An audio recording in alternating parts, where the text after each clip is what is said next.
You know, sometimes life throws you curveballs so hard, you question everything you thought you knew about yourself. What I'm about to tell you, it ain't just a story.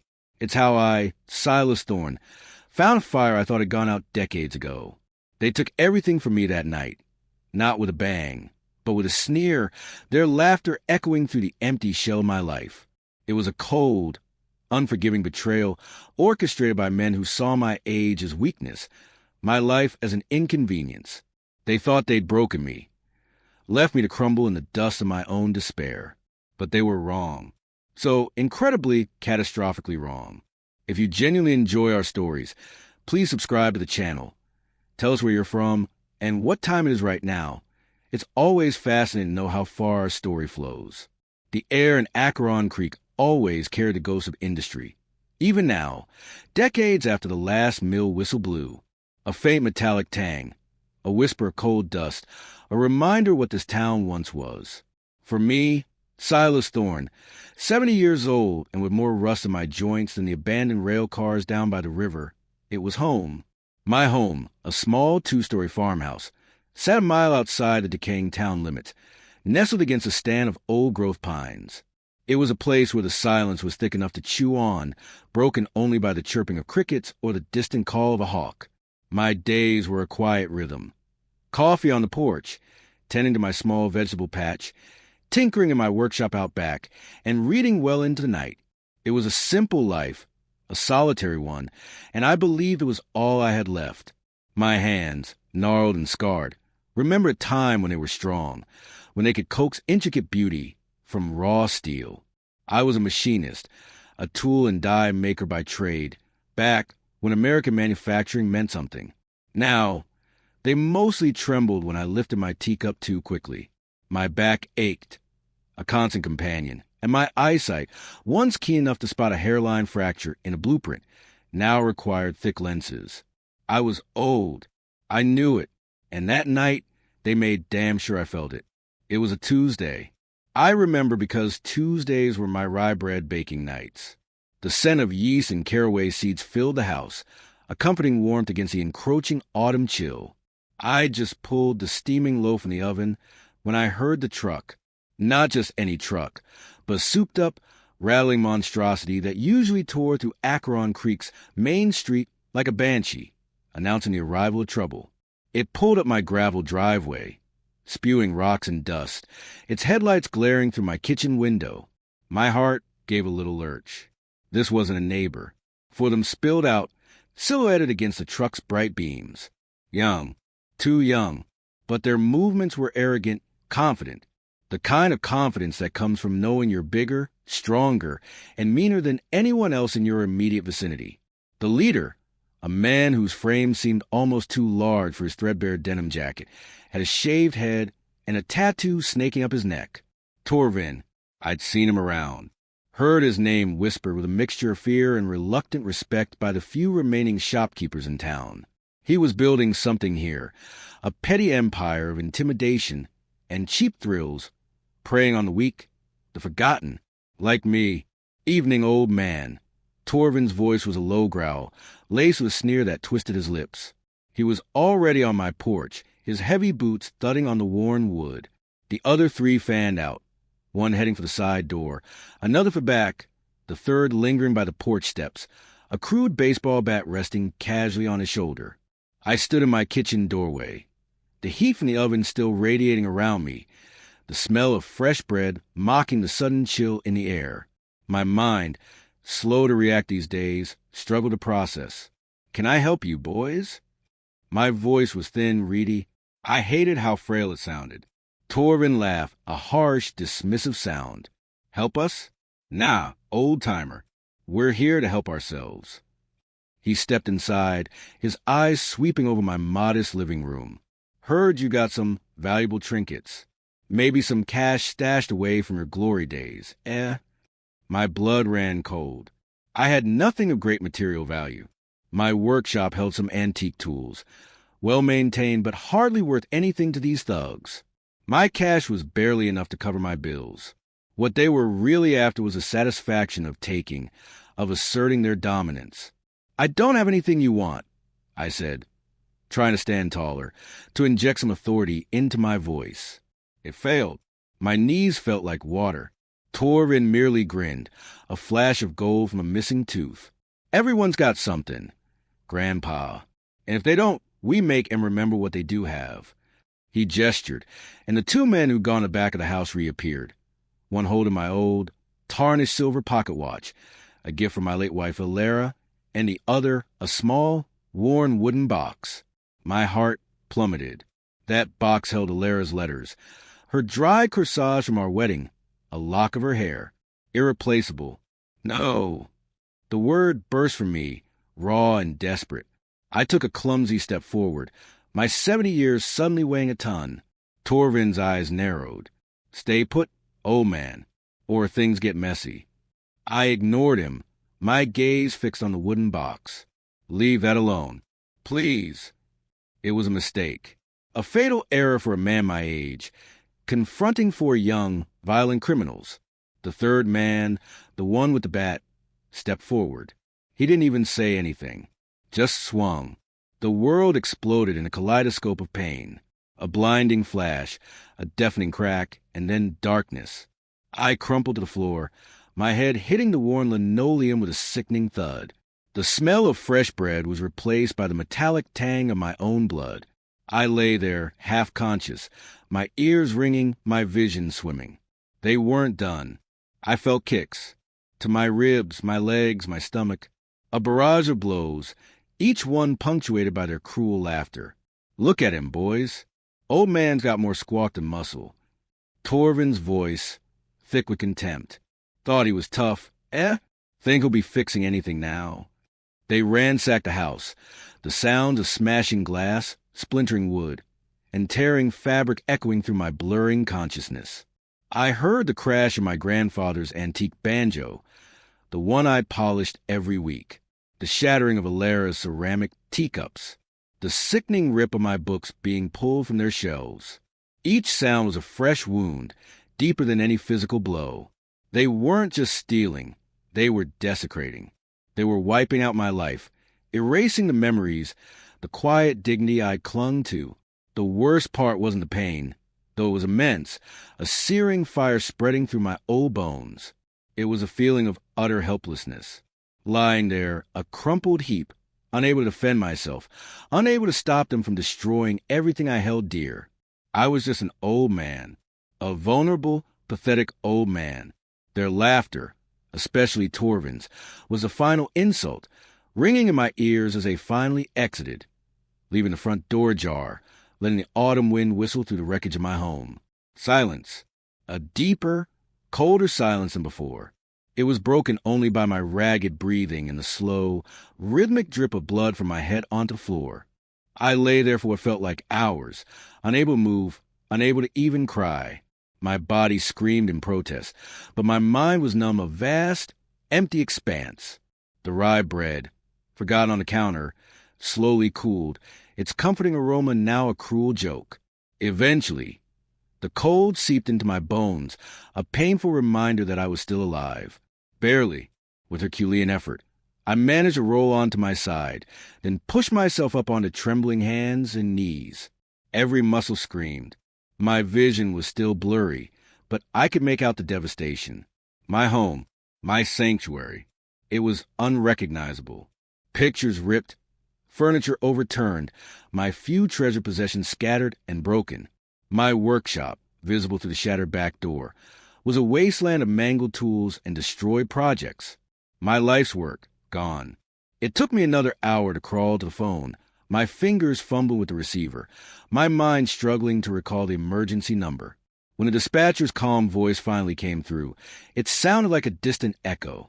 I managed to croak out my address, my voice raw and broken, before collapsing again. The paramedics were gentle, their faces full of pity.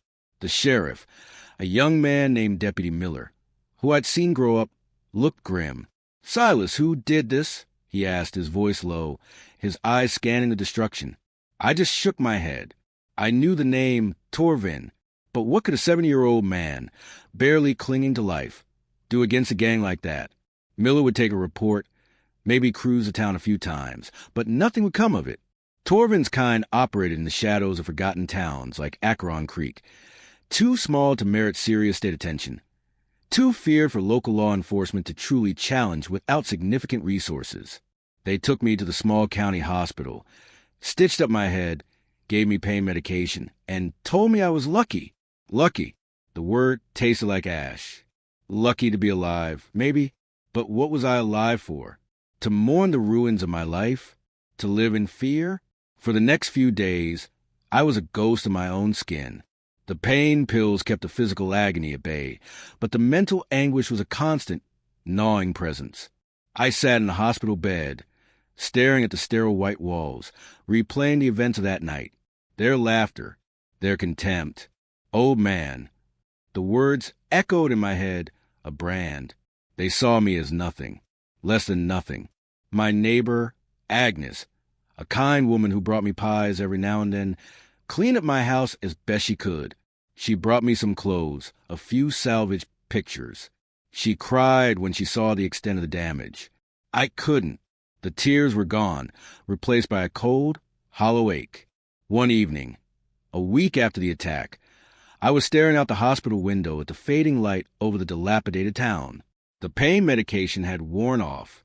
My head throbbed, my ribs ached with every breath, and my spirit felt utterly crushed. I was finished, broken. Then a thought, cold and sharp as a shard of glass, pierced through the fog of despair. They think I'm finished. They think I'm broken. Their laughter, their sneers, the way Torvin had looked at me, like I was less than human, an obstacle to be casually removed. That was it. That was the spark. It wasn't anger yet, not fully. It was something colder, something deeper, a profound, unyielding refusal to accept this ending. I wasn't a fighter. I never had been. I was a craftsman, a builder, but they had taken my craft, destroyed what I had built. They had taken my peace, my dignity, my memories, and in doing so, they had woken something in me I hadn't known existed. I remembered something Alara used to say when I was struggling with a particularly complex machining problem. Silas, the most intricate solutions often come from the simplest tools, used with relentless precision. Relentless precision. The words resonated. A strange echo in the sterile hospital room. My hands, once precise tools for creation, would now be something else. The next morning, when Deputy Miller came to visit, looking tired and apologetic that they hadn't found anything, I looked him in the eye. My voice was still a bit rough, but it held a new steadiness, a nascent resolve.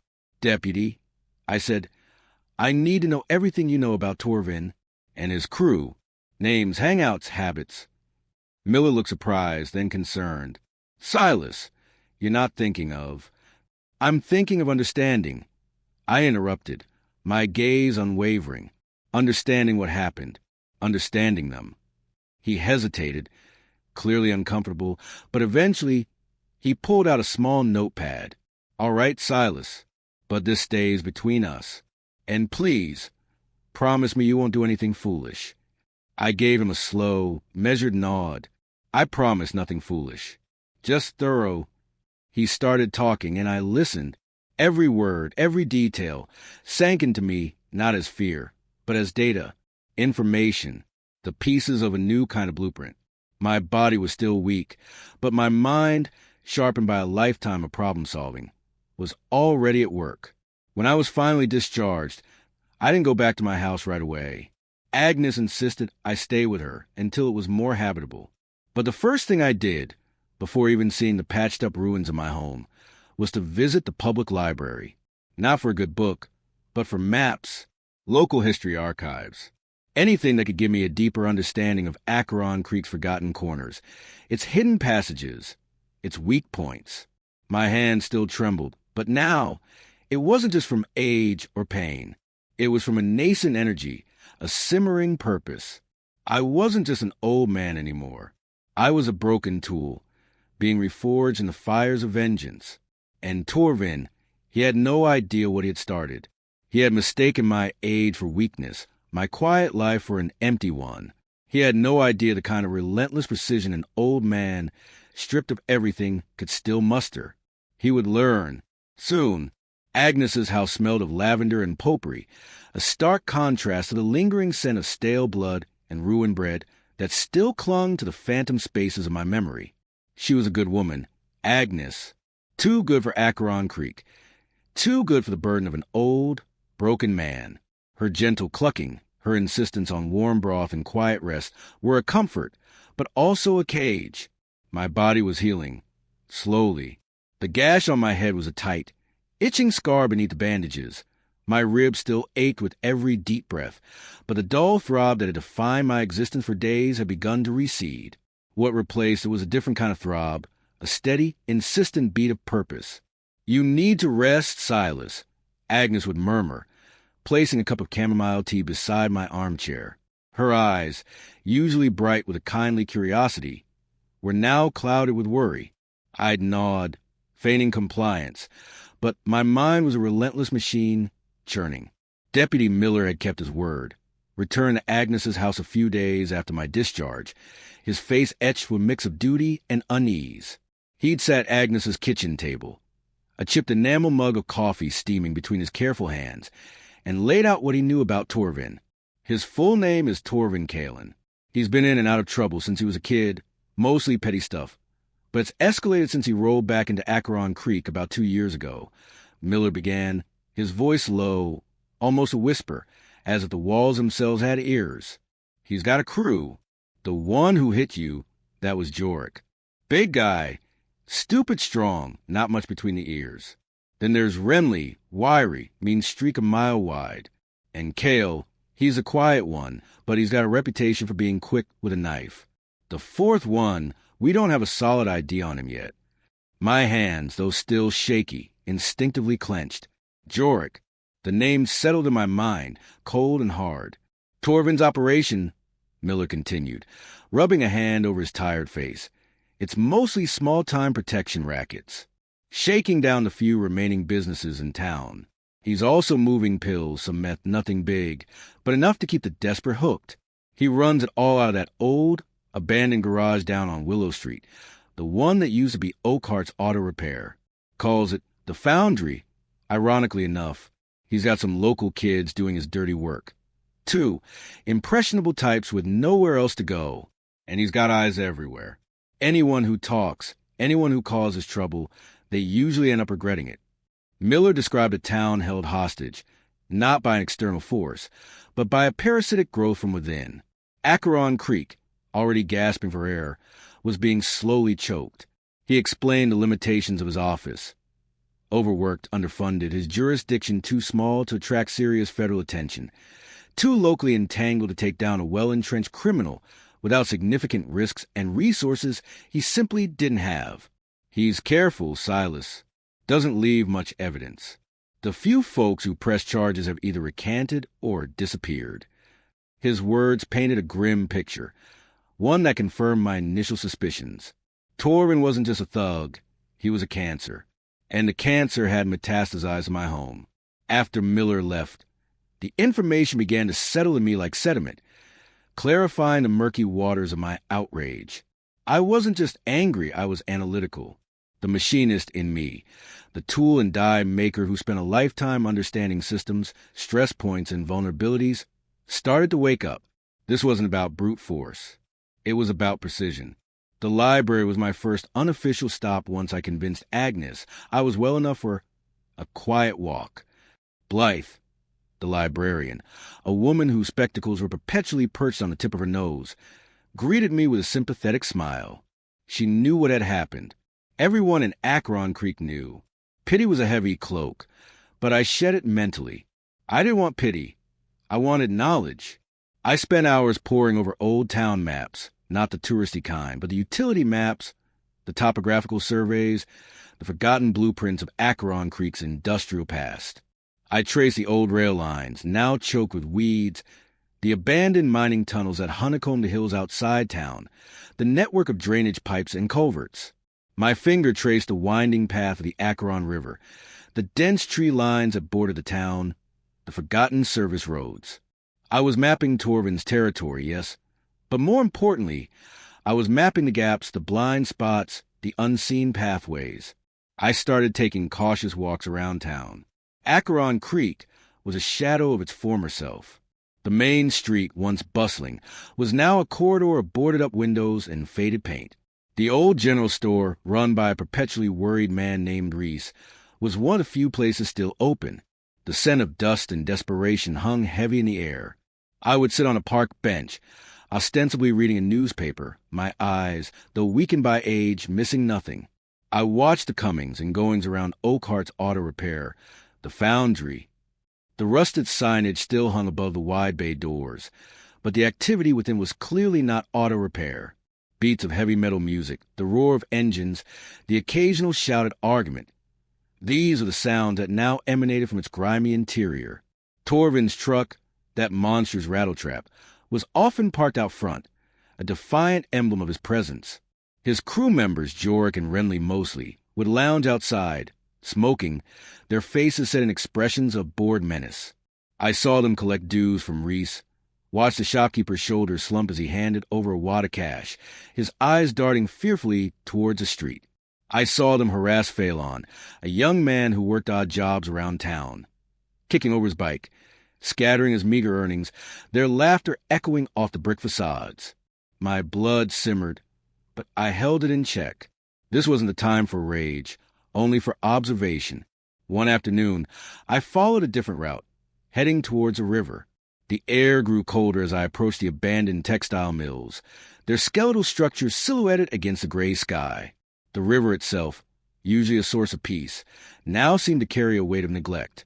I saw Kale, the quiet one, meeting with a slick-looking stranger in a late-model sedan under the bridge. A quick exchange, a small package, and the sedan sped off. Drugs. Miller was right. Each observation was a brushstroke on a canvas, painting a clearer picture of Torvin's empire. He wasn't just a random thug. He was systematic. He exploited the town's decay, the lack of opportunities, the absence of hope.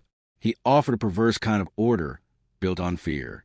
My physical recovery was slow, deliberate. In Agnes's small backyard, I started a simple routine. Chair dips, slow stretches, lifting small weights, my old steel machinist hammer, then a larger wrench. Each movement was a painful reminder of my 70 years, of the fragility of my bones. But each movement was also an act of defiance. My hands, still bearing the faint tremor of age, were beginning to remember. They would not just hold tools. They would become tools. One crisp autumn morning, I finally made the short drive back to my own home. The sight of it was a punch to the gut. The front door was boarded up, a crude attempt by Agnes and Deputy Miller to secure it. Inside, the devastation was just as I remembered, perhaps worse in the cold light of day. Shattered glass crunched underfoot. My books lay torn and scattered, their pages dog-eared, their spines broken. Ilara's teacups were shards. My grandfather's banjo lay in pieces, a gaping hole where the resonator should have been. A wave of despair threatened to swallow me whole. My home, my life, reduced to this. But then, as I stood amidst the wreckage, a different thought took hold. My workshop. I pushed open the back door, the splintered with groaning in protest. The damage here was extensive, but different. Tools had been thrown, machines kicked, but the fundamental structure of my old lathe, my drill press, my milling machine was still intact. They were covered in dust, some parts dented, but they were there. They hadn't been able to destroy the heart of what I was. I ran my hand over the cold, scarred metal of my lathe, a tool I'd owned for 50 years, a silent partner in countless projects. It felt like an extension of my own arm. They had taken my memories, my peace, my dignity, but they hadn't taken my skill. They hadn't taken my mind. For the next few weeks, I divided my time. Days were spent with Agnes, or in the library or on my walks, meticulously observing Torvin's activities. Nights, when Agnes thought I was sleeping, I spent in my workshop. I didn't tell her I was going there. I didn't want her to worry. I started small, clearing debris, carefully examining the machines. The electric power had been cut after the break-in, but I had a small generator out back.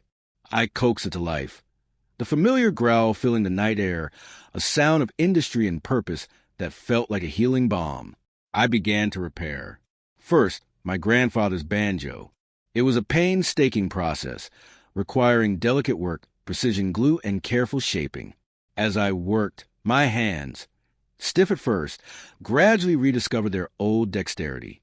The process was therapeutic, a tangible act of rebuilding.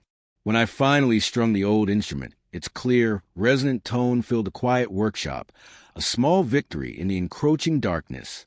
Then I moved to my tools. My old machinist vise, bent from a careless kick, was slowly straightened. A shattered grinding wheel was replaced. I started making lists, materials I needed, parts one might have to scavenge or fabricate. I wasn't thinking about what I would make yet, only that I would be ready. My observations of Torvin's operation continued. I noticed patterns. The Flotsam Tavern, a decrepit bar on the edge of town, was another of his hubs. His crew frequented it, and often after dark, they'd meet with other shadowy figures. One evening, hidden in the dense undergrowth across the street, I watched as Torvin himself emerged, talking to a man I didn't recognize, a man in a crisp suit, far too well-dressed for Acheron Creek. An exchange of a briefcase, a handshake, and the suited man drove off in a luxury car. This wasn't just local petty crime. This was bigger. This was connected. A few days later, a new piece of information surfaced. Old Orrin, a retired railroad worker I sometimes played checkers with at the general store, mumbled something about them boys messing with the old mine shafts. Orrin had worked those mines in his youth, knew their labyrinthine passages like the back of his hand. He said he'd seen Torvin's truck near the abandoned North Vane entrance, just a few miles outside town, where the old service road petered out. My mind clicked. The maps, the hidden passages, the network I had studied, a new picture began to form. The foundry, the Flotsam Tavern, the drug drops, and now, potentially, the old mines. What was Torvin doing in there? Storing contraband? A hidden laboratory? Or something else entirely? The North Vane entrance was overgrown, almost swallowed by the forest. It was dangerous, notoriously unstable. No sane person went near it, which meant it was perfect for Torvin. I knew I had to see it for myself. I couldn't rely on second-hand information for this. The thought sent a jolt of fear through me, a chilling reminder of my age and vulnerability. But the image of Alara's shattered teacups, the sound of their laughter, the metallic tang of my own blood, it all pushed the fear aside. Relentless precision, armed with a powerful flashlight, a rusty pickaxe I'd salvaged from my workshop, and a healthy dose of trepidation. I set out under the cloak of a moonless night. The woods were a symphony of rustling leaves and creaking branches, every shadow a potential threat. My heart hammered against my ribs, a drumbeat of fear and exhilaration. It took me an hour to reach the North Vane entrance, my old bones protesting every step. The air grew heavy, smelling of damp earth and stale minerals. The entrance was indeed obscured, a gaping maw on the side of the hill, covered by thick vines and fallen branches. The faint track, recently disturbed, led inside. I took a deep breath, pushing down the primal urge to turn back. They think I'm finished. I stepped into the darkness, the beam of my flashlight cutting through the oppressive gloom. The tunnel was cold, the air thick with the dust of decades. The timber supports groaned overhead, a mournful sound. I moved cautiously, my eyes scanning the rough-hewn walls, the uneven floor. Deeper inside, the mine branched off into multiple tunnels. I chose the path that showed the most recent signs of passage. Faint boot prints, a discarded cigarette butt. The tunnel sloped downwards, the air growing colder, heavier. Then, a faint flicker of light, and the muffled sound of voices. My breath hitched. They were here. I extinguished my flashlight, my heart pounding, and crept forward, relying on the faint light ahead. The tunnel opened into a larger cavern, crudely lit by a single, bare bulb hanging from a makeshift wire. Below, on the floor of the cavern, were dozens of large, sealed plastic containers stacked high, and standing amidst them, their backs to me, were Jorik and Renly, talking in low voices. This wasn't just drugs. These containers were too big, too numerous. Then I saw it, on a torn label peeking out from one of the containers. A hazard symbol, and the faded lettering, Industrial waste chemical byproduct. My blood ran cold. This wasn't just a criminal enterprise. Torvin was dumping toxic waste in the abandoned mines beneath Acheron Creek. My home, my town. He was poisoning it, poisoning the very earth for profit.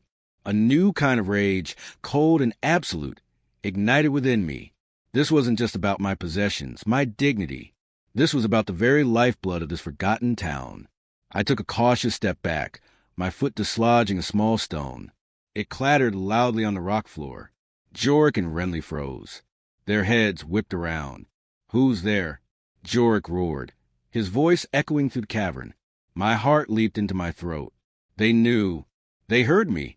I was trapped, deep inside a collapsing mine, with two of Torvin's most brutal men. The flashlight was off, the darkness my only cover. But the clatter of the stone had betrayed me. I could hear their heavy footsteps, coming closer, the beams of their flashlights cutting through the cavern, sweeping the darkness. I pressed myself against the rough wall, desperate, my mind racing.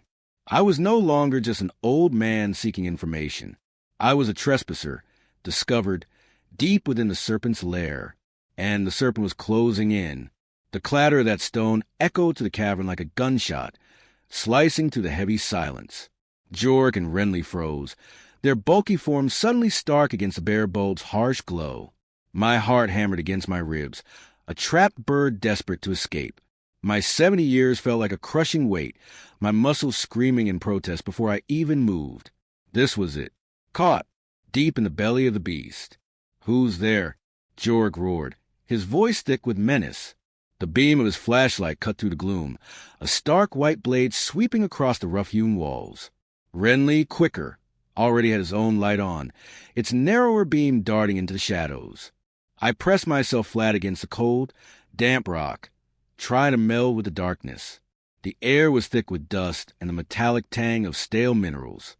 My breath hitched in my throat, a ragged rasp that felt deafening in the sudden, tense quiet. I could hear their heavy boots crunching on the loose rock, approaching my position. Each step was a hammer blow against my fragile sense of safety. My mind, though flooded with primal fear, was also a steel trap, recalling every detail of the maps I'd studied, every anecdote old Orin had shared about these mines. The North Vein, labyrinthine, dangerous, but also full of forgotten nooks and crannies. "Hear that, Jorik? Over there." Renly's voice, sharp and eager, cut through the darkness. His flashlight beam flickered tantalizingly close, illuminating a patch of moss-covered rock just inches from my face. I could feel the vibrations of their steps now. Closer, too close. Instinct took over. There was a small crevice, barely wide enough for a grown man, just to my left, partially obscured by a fallen timber. It had been marked on one of the older, hand-drawn maps Orin had shown me, labeled simply Miner's Bolt Hole. My pickaxe, still clutched in my trembling hand, felt impossibly heavy. I couldn't outrun them, not in my state, not in this darkness. But I could outsmart them. With a surge of adrenaline, I brought the pickaxe head down onto a loose section of rock just above the crevice, not with force, but with precise, controlled strike. The sound wasn't loud, but it was enough. A shower of pebbles and dirt rained down, followed by a deeper, unsettling groan from the mine's ancient timbers. "What was that?" Jorik shouted, his beam swinging wildly towards a new sound. "Cave in." Renly sounded momentarily unnerved. That was my cue, as their attention shifted. I squeezed myself into Bolt Hole, the rough rock scraping painfully against my ribs. It was a tight fit, demanding contortionist flexibility I hadn't possessed in decades. My bad knee screamed in protest, but I pushed through the pain, propelled by the image of Lara's broken teacups, the memory of their sneering faces. I heard Jorik's heavy tread, right where I had been. Nothing here, just some loose rock. Must have been a rat or an old timber settling. He sounded disappointed, but still suspicious. "Keep looking," Renly insisted, his voice closer now. I swear I heard something. A footstep. I held my breath, my heart hammering against the rock wall. The crevice wound downwards, a narrow, winding passage that felt like it was closing in on me. I moved inch by agonizing inch, the pickaxe scraping above me. The air grew even colder, denser. Their voices faded, replaced by the persistent drip of water and the creaks of the mine. I could still hear their flashlights, sweeping the main cavern, their muttered curses. They were still looking, but they weren't looking in the right place. They were too focused on the obvious, on brute force, to consider the subtle, the hidden. They had underestimated me, just as they had that night in my home. And that was their first mistake. After what felt like an eternity, but was probably only 20 minutes, the sounds of their search began to recede. I pushed myself further until the bolt hole opened into a different, smaller tunnel, completely dark. This was a forgotten branch, marked on the maps as unstable, disused. Perfect. I fumbled for my own flashlight, my hand still shaking, and clicked it on, a weak beam cutting through the absolute black. The small tunnel stretched ahead, narrower, rougher, but navigable. I could hear nothing from the main cavern now. They were gone, or they thought I was gone. My escape was a slow, painful crawl. Every muscle ached. Every breath was shallow. The gash on my head throbbed, a dull counterpoint to the sharp pains in my ribs. I emerged from the North Vein entrance hours later, long after midnight, shivering in the cold autumn air, covered in dust and grime. The moon, a thin crescent, offered little comfort. My legs felt like lead, my body a ruin. But my mind was clear and cold. I stumbled back to Agnes's house, slipping into the back door, careful not to wake her. The lavender scent of her home was a stark contrast to the stale, mineral air of the mine. I stripped off my soiled clothes, washing away the grime, but not the horror of what I'd seen. The next morning, I feigned a good night's sleep, nodding vaguely at Agnes's worried questions about my pallor. But inside, a furnace raged. Torvin wasn't just a thug or a drug dealer. He was a poisoner. He was actively destroying the very ground beneath Acheron Creek, slowly, insidiously, for profit. This wasn't just about my broken banjo or Alara's teacups anymore. This was about the future, or the lack thereof, for an entire town. This was about children breathing poisoned air, drinking poisoned water. This was an affront to life itself. I knew, with absolute certainty, that I couldn't go to Deputy Miller with this. He was a good man, but he was outmatched. Industrial waste, chemical byproduct. Without tangible proof, without a sample, without irrefutable evidence, it would be my word against Torvin's. And Miller knew what happened to people who crossed Torvin. He would advise caution, a formal investigation, a process that would take months, years, by which time the poison would seep deeper, and Torvin would have covered his tracks. No, this required a different kind of precision. My kind.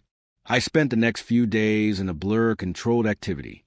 My quiet walks became even more meticulous. I observed the old mine entrance from a distance during daylight hours, noting any new activity, any increased vigilance. I watched the foundry, the Flotsam Tavern. Torvin's truck, the Rattlesnake, as I'd mentally dubbed it, seemed to patrol more frequently. Jork and Renly were often seen outside the foundry, their eyes scanning the street, their postures more tense. They knew someone had been in the mine. They were looking for the rat. Good. Let them look. My physical recovery continued, fueled by a grim determination.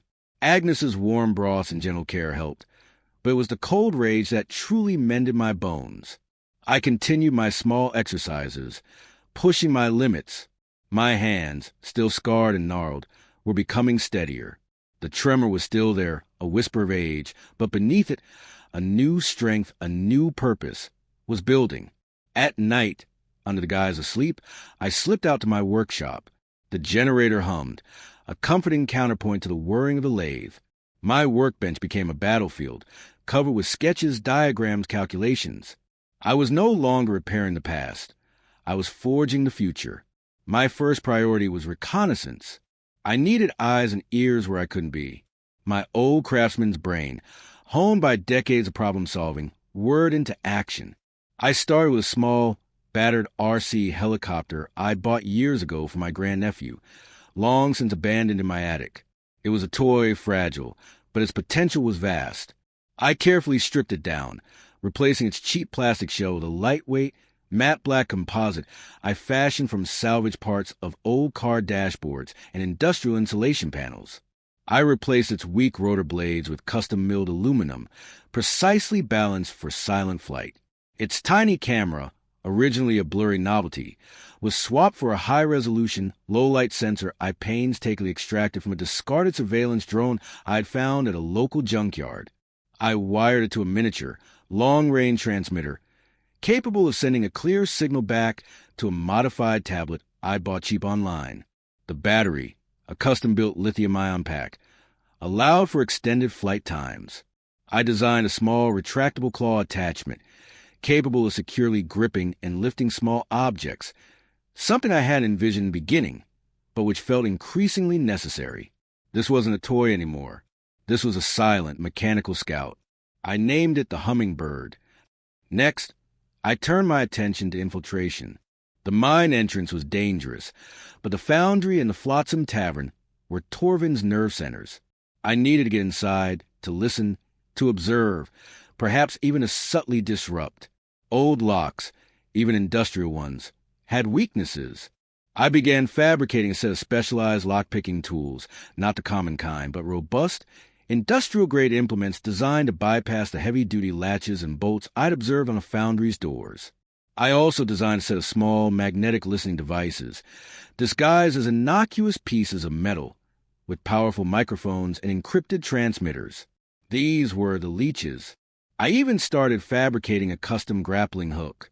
Not a crude claw, but a sophisticated multi-pronged device designed to silently grip various surfaces, brick, wood, even corrugated metal.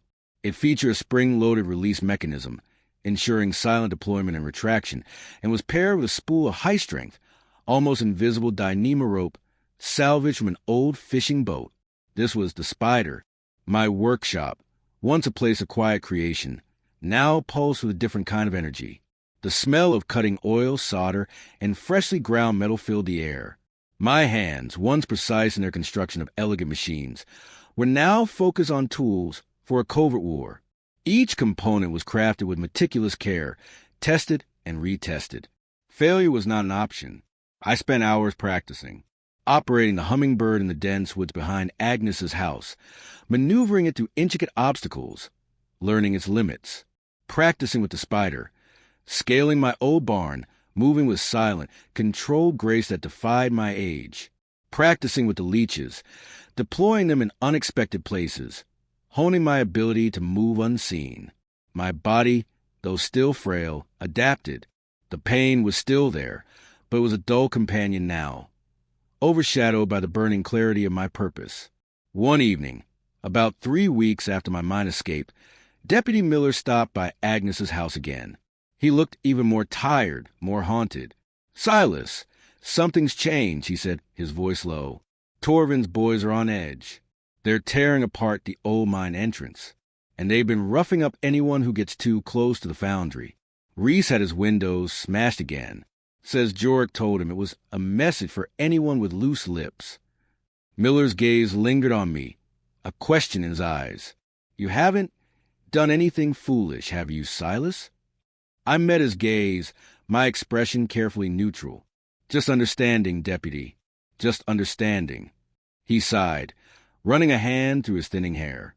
"I wish I could do more, Silas, but they're getting smarter, more careful, and they're spreading. I heard whispers of Torvin making connections with some bigger players downstate. This isn't just Acheron Creek anymore." His words confirmed my fears. This was indeed a metastasizing cancer, and it only strengthened my resolve. My first move was against the source of the poison itself. The mine. I needed that sample, and I needed to know the full extent of the operation.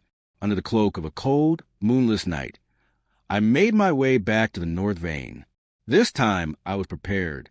The Hummingbird, silent and invisible against the dark sky, zipped ahead, its thermal camera mapping the approach, confirming no lookouts. The Spider secured itself to a high branch, its rope dangling silently, a lifeline into the darkness. I descended carefully, my custom headlamp casting a focus beam. The mine smelled the same, damp and cold, but I was no longer a terrified old man. I was a precision instrument. I navigated the labyrinthine passages, relying on my memory and the hummingbird's real-time feed on my tablet. The main cavern was still there, the bare bulb still casting its sickly yellow glow. And the stacks of containers were still there, even more of them now, a sickening sight. I deployed the hummingbird, sending it swooping low over the containers. Its claw attachment, small but strong, secured a piece of the torn label I'd seen before, along with a small, crystalline residue I carefully scraped from the side of one of the leaking containers. With a soft whir, the hummingbird delivered its precious cargo into a small, airtight vial I held ready. Proof. Irrefutable, undeniable proof. As the hummingbird docked back into its casing on my belt, I heard it. Not footsteps, not voices, but a distinct metallic clang from deeper within the mine, a sound I hadn't heard before. It was too regular, too rhythmic to be natural. It was the sound of heavy machinery. My blood ran cold again, but this time it was a different kind of chill. Not fear, but a dawning, terrible realization. Torvin wasn't just dumping the waste. He was doing something with it. I crept forward, leaving the cavern behind, following the sound. The tunnel narrowed, then opened into an even larger, deeper chamber, one not marked on any map, not even Orin's. And here, bathed in the glow of industrial lamps, was a makeshift processing plant. Pipes, vats, condensers, all crudely assembled but functional. And several figures, their faces obscured by respirators, were working. My eyes widened in horror. This wasn't just a dump site. This was a factory. They were refining the toxic waste, extracting something from it, or perhaps transforming it into something else entirely, something even more dangerous. Then I heard a voice, sharp and clear, from just around a bend in the chamber. Torvin's voice. And he wasn't alone. "The next shipment's due in 2 days, boys," he was saying. "We need to get this batch processed. Our buyer," he's getting impatient, "says the last batch was substandard.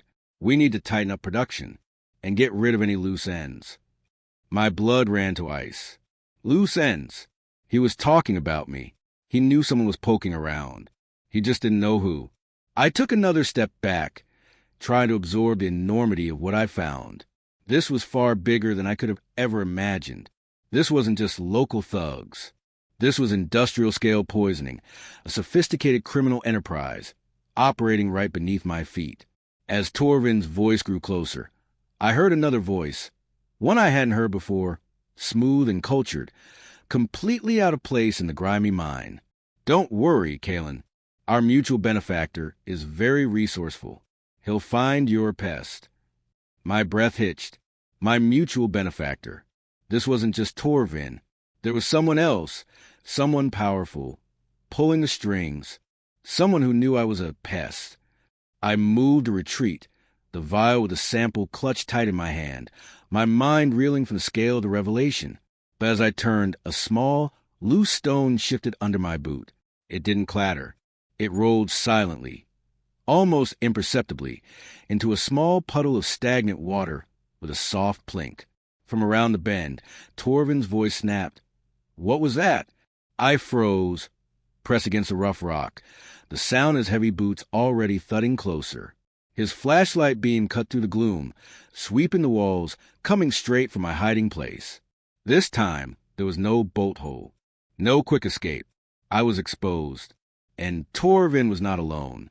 The soft plink of the stone in the stagnant water was a death knell. Torvin's voice, sharp and immediate, cut through the humid air of the cavern. What was that? My heart leaped into my throat, a frantic bird beating against the cage of my ribs. No bolt hole this time. No escape. The beam of his heavy-duty flashlight was already sweeping the rough-hewn walls, closing in. I pressed myself flat against the cold, damp rock, the vial with the precious sample clutched in my trembling hand. My mind, usually so precise, was a kaleidoscope of fear and dawning dread. They were coming. Then the second voice. Smooth, cultured, utterly out of place in this grimy underworld. "It seems your pest has returned, Kalen, and he's not very good at being subtle." Cyril Vane.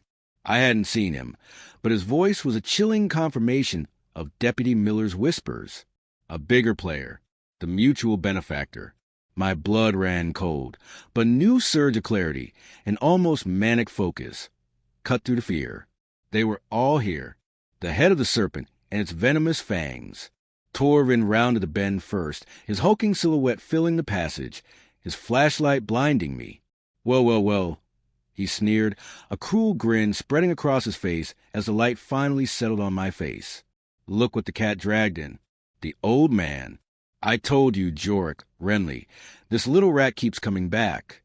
Behind him, Cyril Vane emerged. He was everything Torvin wasn't. Lean, impeccably dressed even in the mine's filth, his silver hair neatly combed. His eyes, though, were a match for Torvin's, cold and utterly devoid of humanity. He looked at me with a detached curiosity, as if I were an interesting insect. So this is your pest? Vane's voice was a soft purr, but it carried a razor's edge. An old man. Kalen, your assessments are often exaggerated. Torvin bristled, then forced a laugh. He's tougher than he looks, Mr. Vane. Took a bat to the head and still crawling around. But he won't be crawling much longer. He took a menacing step forward, and I could hear the other men, Jorik and Renly, thudding behind Vane. I knew this was it. I couldn't fight them. Not physically. But I had something they didn't. My mind and my tools. My gaze flickered to the makeshift processing plant behind them. The pipes, the vats, the noxious fumes hanging heavy in the air, the faint, rhythmic clang of the machinery. And then I saw it, a small, almost imperceptible tremor in one of the main support beams. Directly above the largest vat, an old mining tunnel long forgotten, ran above this chamber, marked on Orin's maps as particularly unstable. I'd seen it. I'd studied it. You're poisoning this town, Torvin. I croaked, my voice raw but steady. You're poisoning the water, the land, the very air these people breathe. Torvin laughed, a harsh, guttural sound that bounced off the rock walls. And what are you going to do about it? Old man. Tell Deputy Miller? He already knows. He can't do squat. And soon, neither will you. He gestured to Jorik. Finish him. Make it quick. Jorik, a brute of a man, moved forward, a heavy length of pipe already in his hand. Renly and Kale flanked him, their faces grim. Cyril Vane watched, his expression unreadable, a faint smirk playing on his lips. As Jorik raised the pipe, I didn't flinch. My hand, instead of reaching for defense, went to my belt. With a practiced, silent motion, I deployed the hummingbird. It zipped from its casing, a dark blur against the bare bulb, no bigger than a large beetle. Its custom-milled aluminum rotors, balanced for silence, made barely a whisper. What in the... Jorik paused, momentarily confused by the dark speck darting through the air. Kill it! Vane barked, his calm facade finally cracking. He understood. He understood what a flying camera meant. But the hummingbird wasn't just a camera. It was a tool of precision. It zipped directly towards a precarious support beam I'd identified. Its small, retractable claws snapped open, gripping a carefully placed, high-frequency sonic emitter no larger than my thumb. I'd fabricated in my workshop, designed for one purpose: to exploit structural weaknesses, to create resonant vibrations that could destabilize. A high-pitched whine, almost inaudible to the human ear, began to emanate from the emitter. It vibrated directly against the ancient timber. The mine, already unstable, groaned. A shower of dust rained down from the ceiling. A deep, unsettling rumble echoed through the chamber. What's happening? Renly shouted, his eyes wide with fear. It's a cave-in! Kale yelled, panic rising in his voice. Torvin and Vane looked up, their faces etched with alarm. The rhythmic clang of the processing machinery faltered, then stopped. A pipe burst, spewing a noxious, chemical-smelling liquid onto the cavern floor. Yet the old man... Torvin roared, his attention snapping back to me, rage contorting his face. He finally understood that I was not just an old man, but the architect of this chaos. But it was too late. The emitter had done its job. The support beam buckled with a sickening crack. The ceiling above the processing plant began to crumble, sending down a deluge of rocks and debris. The largest vat, filled with its biochemical byproduct, shuddered violently, then ruptured. A wave of corrosive, glowing green liquid erupted, spraying across the cavern. The fumes were immediate, choking, burning. Jorek screamed as the liquid splashed onto his arm, his skin blistering instantly. Renly and Kale scrambled backwards, trying to find cover, but the chaos was total. Torvin, momentarily frozen by the unfolding disaster, turned to me, his face a mask of primal fury. You did this, you old bastard. You did this, Torvin, I said, my voice barely a whisper above the groans of the mine, the hiss of the chemicals. You brought the poison here. I just helped it flow. As the cavern continued to collapse, I pulled a small, custom-made respirator from my pocket, slipping over my mouth and nose. I had anticipated the fumes.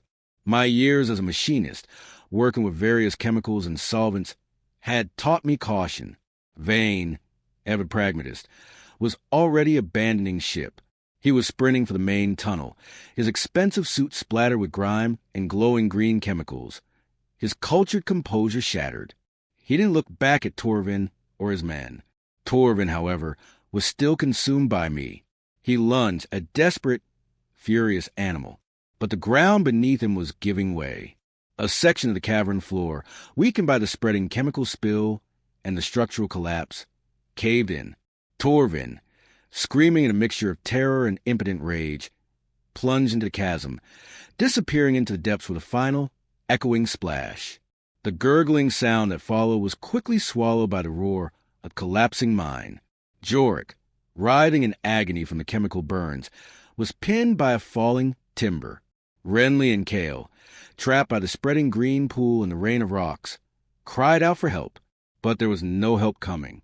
The mine, Torvin's poison empire, was swallowing itself whole. I didn't wait. My task here was done. The hummingbird, its mission accomplished, zipped back to me, docking silently onto my belt. I scrambled back through the smaller tunnel, the sounds of destruction echoing behind me, my old bones protesting with every desperate movement. The air was thick with dust and the acrid smell of chemicals, but the respirator held.